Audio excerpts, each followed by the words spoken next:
You can feel the train rumble as it rounds the corner on the world-famous Horseshoe Curve.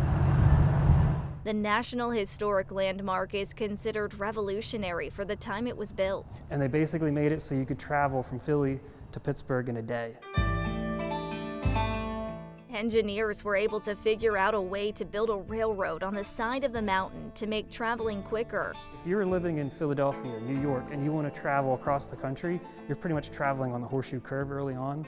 Now later, like other routes developed, but that's probably one of the most direct routes and one of the fastest. But yeah, this basically goes to show how they built the place with picks, shovels, and wheelbarrows. The curve opened February the 15th, 1854. It took 450 Irish immigrants using only hand tools to complete the daunting task. 12 hours a day of either digging or laying rail. They worked long hours for just about 25 cents a day. And yeah, you can just see how laborsome it would be to lay a bunch of rail.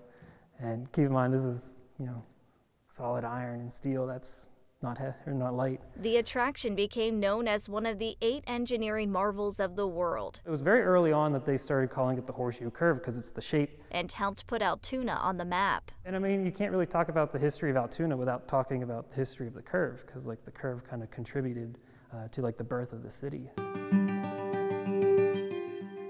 During World War II, the curve was at its peak. They could get upwards of 250 trains a day. At one point, a train would pass through about every 10 minutes. It even became the target of Nazi spies. 8 German saboteurs landed in Long Island with a list of targets, some money, and explosives.